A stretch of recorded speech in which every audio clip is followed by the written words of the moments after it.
Hello everyone. RRB technician vacancy के notification जारी हुआ है हाल ही में।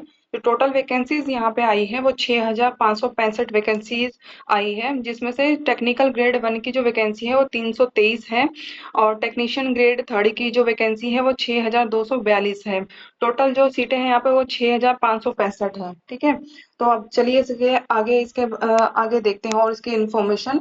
ये जो इस फॉर्म की जो स्टार्टिंग डेट है वो 30 जून से है। 30 जून से आप इस फॉर्म का अप्लाई कर सकते हैं और जो इस फॉर्म की जो लास्ट डेट होगी अप्लाई करने की वो 29 जुलाई है।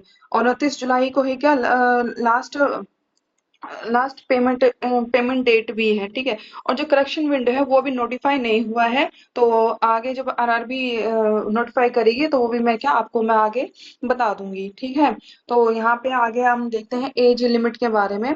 तो जो टेक्नीशियन ग्रेड 1 सिग्नल है इसकी जो एज लिमिट है वो 18 से 33 साल की है। अगर आप इस एज के हैं, इस एज के बीच में है, तो आप इस फॉर्म को भर सकते हैं। और जो बॉन्ड डेट है वो इस डेट के बीच में होनी चाहिए। ठीक है, ये यहाँ पे आप देख रहे हैं कि इस डेट से पहले नहीं होनी चाहिए और इस डेट के बाद बाद आपकी एज नहीं होनी चाहिए। ठीक है, जो टेक्नीशियन ग्रेड 3 है इसकी भी एज जो है कि 18 से 30 साल तक की है। और इसका जो बॉन्ड डेट है वो इस डेट से आगे नहीं होनी चाहिए। और ये 1 जुलाई 2008 से 8 के बाद की नहीं होनी चाहिए। ठीक है, तो यहाँ पे आप ये चीज ध्यान रखना। और यहाँ पे एज लिमिट जो क्राइटेरिया है वो एज ऑन 1 जुलाई 2026 ये भी आप देख लेना। ठीक है, इसके तो ये मैंने यहाँ पे आपको एज लिमिट मैंने आपको बता दिया है कि एज लिमिट क्या रहेगी। ठीक है, फिर एज रिलैक्सेशन देख लेते हैं। जो एज रिलैक्सेशन है देखिए जी, यहाँ पे जो एज रिलैक्सेशन है वो कैटेगरी वाइज यहाँ पे मैंने लिख दिया है। जैसे SC ST का 5 साल है एज रिलैक्सेशन, ओबीसी का 3 साल है, पीडब्ल्यूडी का अनरिजर्व कैटेगरी में 10 साल है, पीडब्ल्यूडी का ओबीसी नॉन क्रीमी लेयर में 13 साल है। ठीक है, पीडब्ल्यू SC ST का 15 साल है, एक्स सर्विसमैन अनरिजर्व कैटेगरी के हैं तो उनका 3 साल है, ex serviceman OBC non creamy layer में जो आते हैं उनके लिए 6 साल है, एक्स सर्विसमैन जो SC ST में है, ठीक है, SC ST कैटेगरी में है उनका 8 साल है। ठीक है, तो यहाँ पे ये मैंने आपको बता दिया है। और ये जो एज रिलैक्सेशन है ये दोनों ही ग्रेड में है। ठीक है, ग्रेड 1 में और ग्रेड 3 में। यहाँ पे देखिए ये फुल डिटेल्स यहाँ पे दी हुई है तो आप देख सकते हैं। ठीक है, तो ये एज रिलैक्सेशन है। ठीक है, एज लिमिट मैंने आपको बता ही दिया है। आगे देखते हैं कि जो क्वालिफिकेशन है इसके लिए क्वालिफिकेशन क्या रिक्वायर्ड है वो हम यहाँ पे देखते हैं। ठीक है, जैसे जो टेक्नीशियन ग्रेड 1 सिग्नल है इसके लिए जो क्वालिफिकेशन है वो क्या रहेगी। जैसे BSc degree in following disciplines, अगर फिजिक्स में, इलेक्ट्रॉनिक्स में, कंप्यूटर साइंस में, इंफॉर्मेशन टेक्नोलॉजी, इंस्ट्रूमेंट इंस्ट्रूमेंटेशन, ठीक है, सॉरी थोड़ी वो मुझे दिख नहीं रहा था।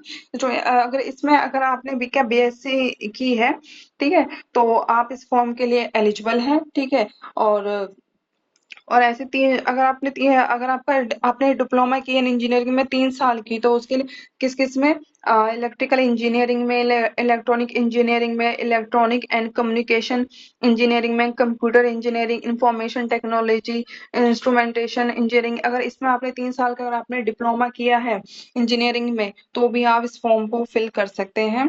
BE और B.Tech डिग्री, अगर आपने electrical engineering, electronic engineering, electronic and communication engineering, computer engineering, information technology, instrumentation engineering, अगर इनसे अगर आपने बीटेक या BE की है तो आप इस फॉर्म के लिए एलिजिबल है, आप फॉर्म फिल कर सकते हैं। ठीक है, और जो एज लिमिट है वो मैंने आपको पहले बता ही दिया है। ठीक है, और जो पे लेवल है यहाँ पे, पे लेवल आप ग्रेड 1 का आप देख सकते हैं, पे लेवल 29,200 है। ठीक है, और ऐसे टेक्नीशियन ग्रेड 3 का हम देखते हैं तो यहाँ पे टेक्नीशियन ग्रेड 3 का जो पे लेवल है वो 19,900 रुपए है। ठीक है, और यहाँ पे जो इसके लिए जो क्वालिफिकेशन जो रिक्वायर्ड है वो क्वालिफिकेशन है मेट्रिकुलेशन 10th पास। ठीक है, और कम से कम इसमें आपके क्या 50% आपके होने चाहिए, ठीक है। जो आपकी 10th है उसमें 50% आपका आना चाहिए। फिर आईआईटी अगर आपने एनसीवीटी या एससीवीटी से किया है तो आप इस फॉर्म को क्या फिल कर सकते हैं। जो कोर्स कंप्लीट एक्ट अप्रेंटिसशिप है तो इसके है तो आप तो भी आप क्या इस फॉर्म के लिए आप एलिजिबल हैं, ठीक है। आईटीआई जो रिलेवेंट ट्रेड्स है वो किस किस में है वो मैं आपको बता देती हूँ। जैसे फिटर में है, इलेक्ट्रिशियन है, इलेक्ट्रॉनिक मैकेनिक है, इंस्ट्रूमेंट मैकेनिक है, मैकेनिक मोटर व्हीकल है, मैकेनिक डीजल है, वेल्डर है, मैकेनिस्ट है, कारपेंटर है, पेंटर है, और यहाँ पे ये टर्मर है, refrigeration and air conditioning mechanic है। तो यहाँ पे आप देख रहे हैं कंप्यूटर ऑपरेटर है, ठीक है। तो ये जो ट्रेड्स है यहाँ पे आईटीआई वालों के लिए ट्रेड्स यहाँ पे लिखा हुआ है, ठीक है। तो आप देख लेना अगर आप इसमें से किसी ट्रेड्स में आते हैं तो भी आप इस फॉर्म को क्या फिल कर सकते हैं। और ग्रेड 3 की जो एज लिमिट है वो मैंने आपको बता दिया है, ठीक है।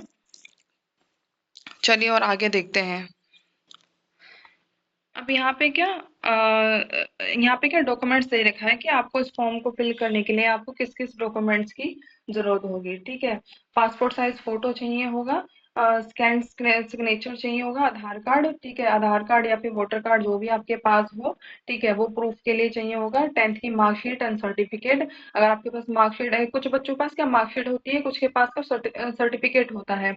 तो आप में से किसी के पास जो भी है वो आप अपना क्या वो उसके अकॉर्डिंग क्या आप फिल कर सकते हैं, ठीक है। फिर और तो बेसिक डिटेल जो आपको पता ही है, mobile number, email ID, bank, और यहाँ पे क्या बैंक अकाउंट भी आपको देना है। जैसे एग्जाम के बाद क्या आरआरबी, जैसे एग्जाम जो बच्चे एग्जाम में अपेयर होते हैं तो आरआरबी क्या उनके जो फॉर्म फीस होती है उसको आप क्या वो रिफंड करती है, तो उसके लिए क्या आपको बैंक अकाउंट डिटेल देने की जरूरत पड़ती है। तो यहाँ पे आपको बैंक अकाउंट डिटेल देना होगा अपना, ठीक है। फिर ग्रेड थर्ड के लिए जो डॉक्यूमेंट्स है वो मैं बता देती हूँ। आईटीआई सर्टिफिकेट, आईटीआई मार्कशीट, ठीक है, और अप्रेंटिस सर्टिफिकेट, ठीक है। और टेक्नीशियन ग्रेड 1 के लिए क्या चाहिए, बीएससी डिप्लोमा डिग्री सर्टिफिकेट ये होगा, ठीक है, और सेमेस्टर मार्कशीट चाहिए होगा। और जैसे रिजर्व कैटेगरी है तो उनके जो रिजर्व कैटेगरी है उनका सर्टिफिकेट भी उनको लगाना होगा। जैसे एससी एसटी का सर्टिफिकेट है, ओबीसी नॉन क्रीमी लेयर का सर्टिफिकेट है, ईडब्ल्यूएस सर्टिफिकेट है, पीडब्ल्यूबीडी सर्टिफिकेट है, एक्स सर्विसमैन सर्टिफिकेट है। तो ये आपको क्या सर्टिफिकेट लगाना होगा, तभी आपको क्या जो रिलैक्सेशन है वो मिलेगा, ठीक है। अगर आप ये नहीं लगाते हो तो आपको पता ही है कि आप फिर जनरल में क्या काउंट होते हो। और जो ओबीसी है, ओबीसी और ईडब्ल्यूएस, इनके लिए जो सर्टिफिकेट डेट है, ठीक है, वो 1 अप्रैल 2026 के बाद का होना चाहिए, ठीक है। यहाँ पे मैं लिख देती हूँ, ठीक है। जो 1 अप्रैल है, ठीक है, सॉरी यहाँ पे ठीक से लिखा नहीं जा रहा, मैं दोबारा से लिख देती हूँ।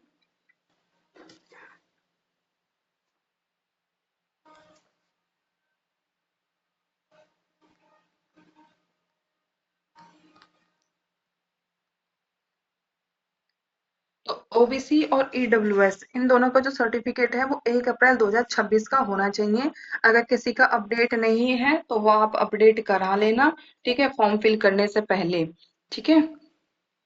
अब यहाँ पे जो फीस है, फीस मैं आपको बता दूं। जैसे अगर कोई जो है जनरल या ओबीसी है या ईडब्ल्यूएस कैटेगरी का है तो उसके लिए जो फॉर्म फीस रहेगी वो 500 रुपए है, ठीक है। एससी एसटी पीडब्ल्यूबीडी और all female categories, all females के लिए क्या यहाँ पे 250 रुपए का फॉर्म फीस है।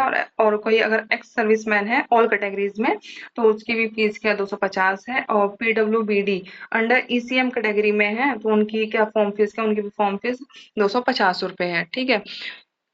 ये फॉर्म ठीक है, तो ये फॉर्म फीस क्या मैंने आपको यहाँ पे बता दिया है, और मैंने आपको ये भी बता दिया है कि जो आपका सर्टिफिकेट है ओबीसी और ईडब्ल्यूएस का, ईडब्ल्यूएस के लिए जो सर्टिफिकेट है तो वो भी मैंने आपको बता दिया कि सर्टिफिकेट का कब का होना चाहिए, 1 अप्रैल 2026 के बाद का होना चाहिए। ठीक है, आप ध्यान रखना इस चीज को कि वो एक, मैं यहाँ पे मैंने डेट लिख दिया है 1 अप्रैल 2026 के बाद का होना चाहिए। तो अगर किसी का अपडेट नहीं हुआ है तो अपडेट करा लेना। और एक और चीज, यहाँ पे जो सर्टिफिकेट है ईडब्ल्यूएस का और ओबीसी का, ठीक है, तो ये जो सर्टिफिकेट है ये सेंटर का चाहिए। ठीक है, कहीं कहीं जगह पे वो स्टेट का भी होता है, तो स्टेट का भी बनता है और सेंटर का भी बनता है। ठीक है, तो यहाँ पे जो चाहिए वो सेंटर का चाहिए।